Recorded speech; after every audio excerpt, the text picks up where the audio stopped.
I genuinely believe that if you're going to niche, then a great place to start is really look at where your interests lie, where your passion lies. And the fact that you actually even explored them, that you went down the coffee route, you went down the art route, and then you end up in the spa avenue. It's also looking at the feasibility of working in those niches. We should go niche and everybody should start niche. You cannot be broad spectrum when you're trying to put yourself out there or put your business out there. Identify one thing that you're special about, that you specialize in, and use that as the launch pad to go out and attract business. Welcome to another episode of Digital Dialogues. We're super excited to have you join us on the podcast for business owners and entrepreneurs that will help you demystify the world of digital marketing. My name is Reim. I'm a video content expert, and I'm super excited to be joined by my co-host, Namita Ramani, your digital marketing expert. And today's topic is very, very favorite to me because I really believe in it.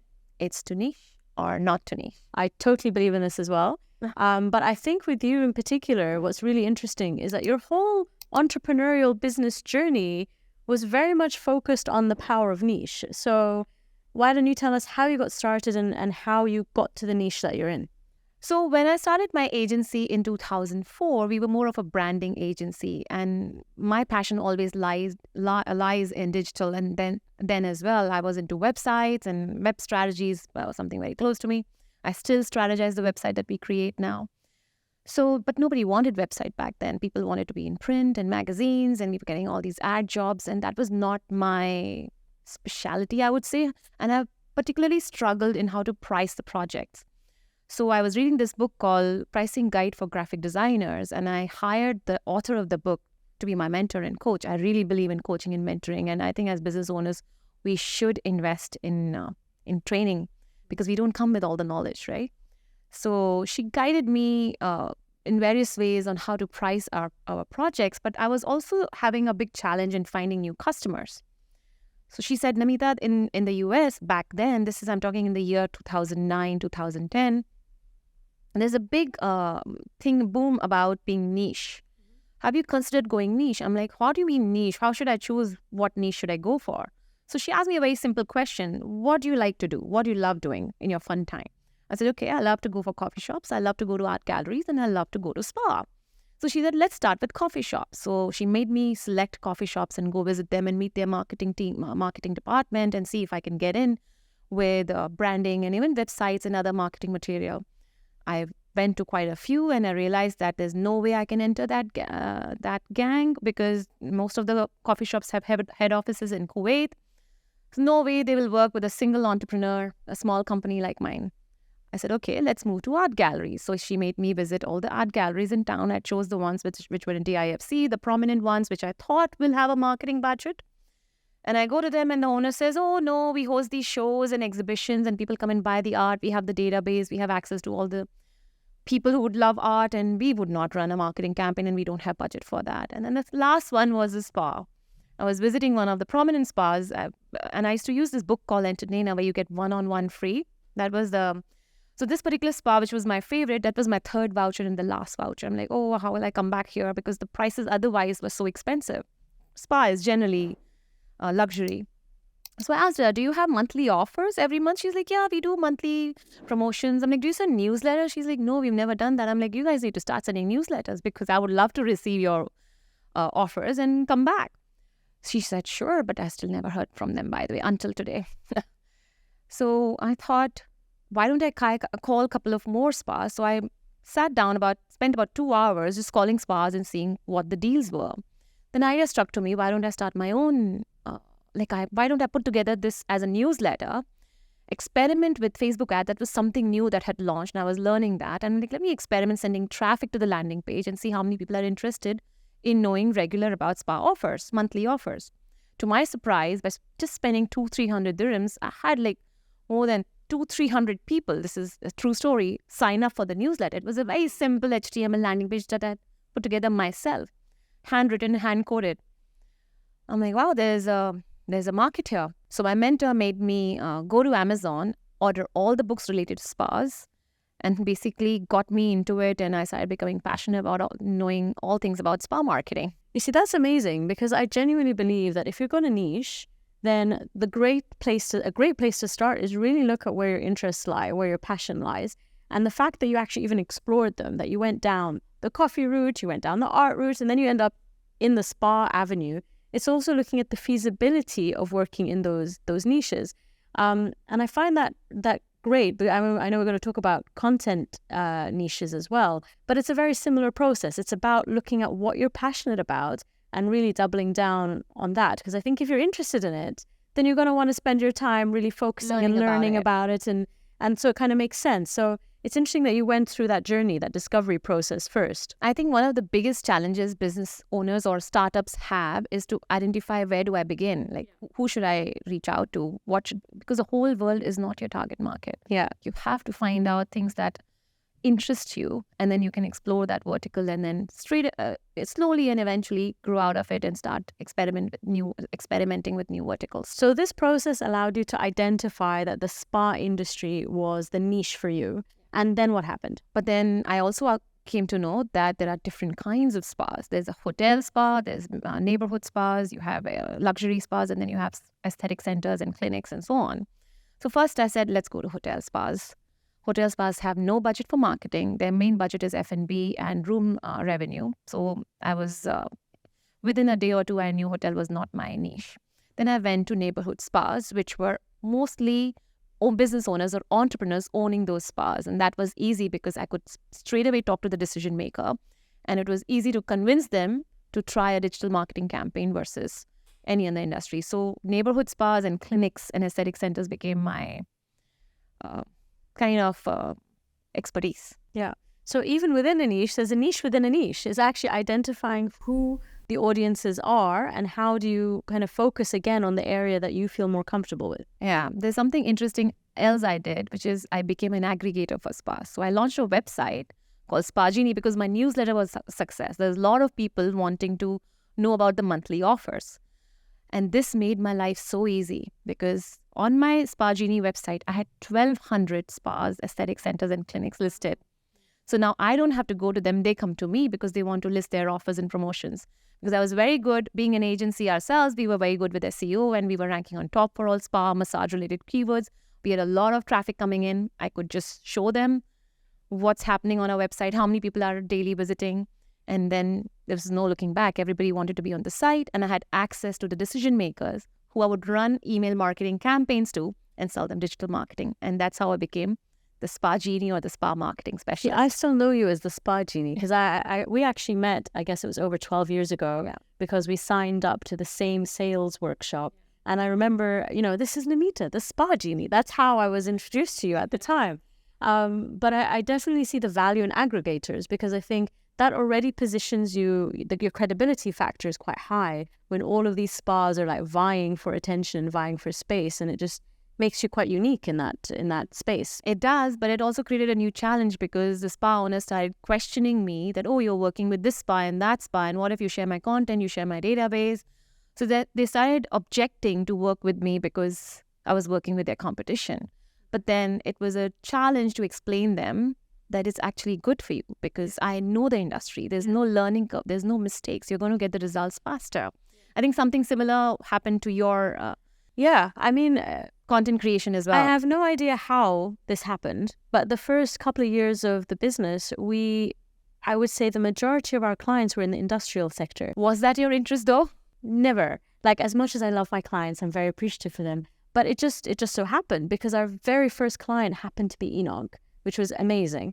But then obviously Enoch led to Petrochem, which led to Petrofac, which led to, EGA, which was Dubal at the time. And so before I knew it, everything we were talking about was oil and gas and in a refinery and in a, it was just bizarre. But what started to happen is there was a comfort level that was building up when any government entity or industrial entity would look at our show reel. They're like, oh, you've been working with this one. The comfort level increased, especially because, when you're that niche, like the industrial sector in the video industry, it means that I really understood how to work in that field. I knew that they can only drive with your diesel vehicles in this part of the site, and you have to be wearing your protective wear in this part of the site. And you start to understand all of those elements. So I actually found that it helped us stand out, the fact that we were working with so many similar clients at that time. But how do you then come up with the niche content? Like when you work for your clients where you have to produce regular content, how do you identify what should you produce? You can't be producing content for everything they do, right? I think we're in a world where you then tap into the people, you tap into the stories, you tap into their USPs and what makes them different, and you start to move away from those elements that are the same. But how does one know what's their USP? Of course, they would know as their expertise, but still, I think with the video content world, I would say maybe content in general, it is about the emotional element and it's about the stories. So the services almost are secondary. If you have an emotional connection with somebody, they're going to be more likely to watch the rest of your content. So it's about finding that underlying story that connects that business versus like outwardly saying we do X and we do Y and we do Z. Can you share an example? So for example, we did a number of videos. I'll use Enoch as an example. Oil and gas. You would presume, how exciting can oil and gas really get, right? But, quite a few of the concepts we did for them was purely about how oil and gas is the energy behind the life that we live. So we actually had a whole story of a pilot, and he wakes up and his kid, and as the day unfolds, it's almost like everything he touches is like that understanding of like oil and gas is actually what's allowing, these to live the life that he lives.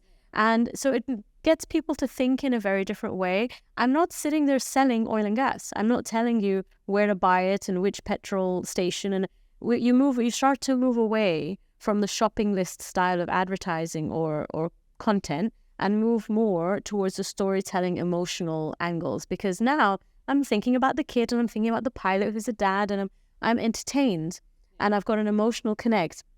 We did something for Dubai Civil Aviation. We've done a lot for them actually, but where we looked at the generations of aviation. So because, they're very proud of their history. At the time, we did a film celebrating their 75-year anniversary. And we had like the story being told from a grandfather's perspective, and he'd written a letter to his son today, and he's talking about these key milestones in his life. We're not sitting there telling you what civil aviation does. We're sitting there telling a story. So you're now really intrigued and listening to this grandfather and wanting to find out more. So, Reim, how is niche important to your clients now when creating content for them? So I think it's so important. And in fact, like one of the key questions when we're working with anyone is to understand, like, what do you want to be known for? That's the key question. And based on that, it's then deciding like what is your niche and how do you create content accordingly. So I'm going to give you an example of one of my favorite clients, Chef Sven the baker. And I remember, when you think of a baker, what do you probably think about? Pastries. Most people think of pastries, cakes, muffins, all these things. So we asked Sven, because if you type in the word in Google, you type in baker, you're going to see a whole list of bakers pop up. So we asked him, what do you want to be known for? And he said bread. So he's super passionate about bread. He can tell you about 350 types of sourdough. I know way too much about bread right now that I ever thought I would know. But there's a genuine passion there. He really understands fermentation and all these things. Anyhow, so we decided, right, that's what you want to be known for. That's the niche. So we branded his content, The Truth About Bread. And every video, he actually shares facts, information about bread. And the value that that's created is, it means when someone goes into Google, they type in baker, you get a whole list of people. You type in bread baker, bread chef, he's number one. And I think that really is where niche comes to play, when you're able to own your expertise, own your domain, and be top of the list when people are searching for you. And I've seen that happen. I've seen that happen time and time again. Chef Sven is a great example, but just to give you a completely different example, we work with a clinical dietitian, Mitten de Sarkar. She also runs a healthy food delivery business called Simply Healthy Diets. And her reasoning was a little bit different because we got to COVID and her whole business is, based on her being able to send out healthy meal plans that are all either, they're calorie adjusted or they're really taking your health considerations in mind. But during COVID, every restaurant started offering food delivery services. So she turned around and she's like, how do I compete with everybody? They're all now offering food delivery services. I'm like, yeah, but how many of them are clinical dietitians? How many of them are actually sending out food with all of the health benefits and it's being cooked in a certain way with the certain ingredients. How many are doing that? Not so many. So in her case, it wasn't so much a niche. It was more about doubling down on her unique attribute, which was the fact that she was a clinical dietitian. So all the content we started to create put her at the forefront. It became more about Mitten, and her expertise and how she was the face behind this brand, and that, really differentiated her from everyone else out there. So I think just coming back to what do you want to be known for? And I've seen it even with myself. So, when I got overexcited about creating my own content, I thought, what do I want to be known for? And, created all this branding where I was positioned as the content creation coach. And I realized I understand content quite well. I'm very passionate about video. I understand social and all these other worlds. But is that what I want to be known for? Actually, I want to be known for my passion, which is the video and the TV. So even with that in mind, I now think that was an error. I now think that I should have got even more niche, because content is such a wide word. So many people are content experts in different places, in different ways. If I'm just the video TV expert, that's what I want. If you think of the word video or TV, I want you to think of my name. And that's the power of niche, is that you become top of mind when someone thinks of you. But this is when the business owner is the face of the brand. What if the business owner doesn't want to be the face of the brand? I think it's not even when the business owner. So even in our business, we've created different brands for different niches, and that's separate to me. So, people who might know me and know my business, there's TI22 Films, and that's our high-end brand. So there's a very particular target audience type of project that we do. But Dubai On Demand is a completely different brand positioning, and that's where we primarily work with influencers, thought leaders, content creators, and we're building more social media regular content. We've got Dynamite, where we just focus on animation. So I'm just giving you an example of how it's not about me, Reim, the person. It's about having separate brands target different niches, because that allows us to really focus on our audience and message differently, speak to people differently. Even though, we may be able to offer a whole suite of services, I think people need to know you as the go-to of X. Even when we run digital campaigns, Reem, we don't really promote everything the business sells. We actually pick one or two of the important services or USPs, and we run ads on those. And then from there, we expand and we kind of start selling other services, upselling and cross-selling. There's an interesting point. If somebody wants to shift their niche, say, for example, you're an expertise in bread bakery now, and you want to become expert for pastries or certain kind of muffins or certain kind of other kind of sweet desserts. How do you change? But again, you start creating content around that. Yes, but I think it takes time. So I don't think it's something where you can just suddenly switch and start talking about something completely different, because you've built your audience, you've built your credibility in a specific niche.